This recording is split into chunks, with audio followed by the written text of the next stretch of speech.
हे भगवान, यो सेटिङको बारेमा थाहा छैन। के हो यो अन गर्दा राम्रो कि अफ गर्दा राम्रो हुन्छ? Hey guys, welcome and back to my channel.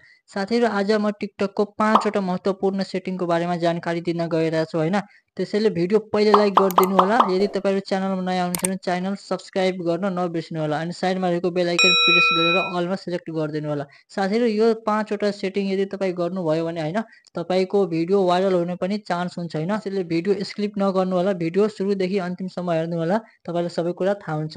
So guys, अब आउनुस् म आफ्नो टिकटक एप ओपन गरेर तपाईलाई देखाउँछु त्यो सेटिङहरु। आउनुस् अब मोबाइलको स्क्रिनमा। सो गाइस, हामी आइसकेको छौँ टिकटक एकाउन्टमा हैन। अब सबभन्दा पहिले बिचमा प्रेस गर्नु होला। यो तरिकाले भिडियो जुन प्ले हुन्छ तपाईको अगाडि हैन, एकचोटी बिचमा प्रेस गर्नु होला। प्रेस गर्ने बित्तिकै यता हेर्न सक्नुहुन्छ, स्लो फास्ट गर्न सक्नुहुन्छ, हेर्न सक्नुहुन्छ कति स्लो मोसनमा गीत प्ले भइरहेछ हैन। यही तरिकाले साथीहरु तपाई फास्ट पनि गर्न सक्नुहुन्छ हैन। स्लो फास्टमा कुनै पनि भिडियो तपाई हेर्न सक्नुहुनेछ। त्यसैगरी दोस्रो अपडेट चाहिँ के हो भने बिचमा प्रेस गर्नु होला फेरि हैन। यता हेर्न सक्नुहुन्छ अटो स्क्रल, यो चाहिँ अन गरिदिनु होला। यो त पहिलेदेखि नै थियो हैन, तर अरु ठाउँबाट अन गर्नुपर्ने हुन्थ्यो, तर अहिले तपाई यहीँबाट अन गर्न सक्नुहुनेछ। अब अन गरिसकेपछि के हुन्छ भने यो गीत हेर्दै गर्नु होला। गीत सक्ने बित्तिकै आफै स्क्रल हुन्छ साथीहरु। यता हेर्दै गर्नु होला हैन। यो गीत सक्यो, आफै स्क्रल भयो, हेर्नुभयो नि, आफै स्क्रल हुन्छ क्या यो सेटिङ अन गरेपछि। तपाईले औँलाले पटक पटक स्क्रल गर्नु पर्दैन।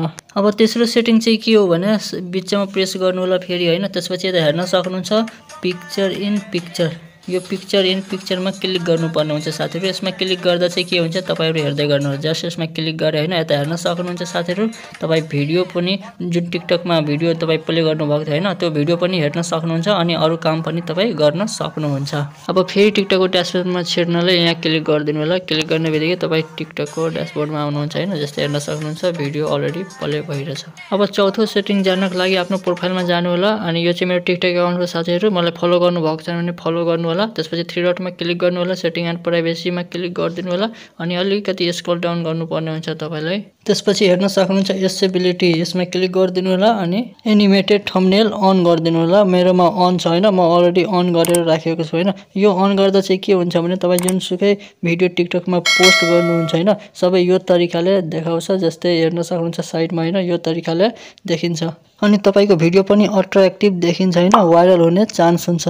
त्यसैगरी अब पाँचौं अन्तिम सेटिङ बताउन गइरहेछु। जुन सेटिङ तपाई गर्नुभयो भने तपाईको भिडियो भाइरल हुने फुल चान्स हुन्छ। सेटिङ एन्ड प्राइभेसीमा आएपछि हैन अनि यहाँ हेर्न सक्नुहुन्छ अडियन्स कन्ट्रोल हैन, यहाँ हेर्न सक्नुहुन्छ अडियन्स कन्ट्रोल, यसमा क्लिक गरिदिनु होला। क्लिक गरिदिसकेपछि धेरैजनामा यो अन हुन्छ, यो चाहिँ अन नगर्नु होला साथीहरु। अन गर्दा चाहिँ के हुन्छ भने 18 वर्षको मुनि जतिजना हुन्छ नि बच्चाहरुमा तपाईको भिडियो जान्छ।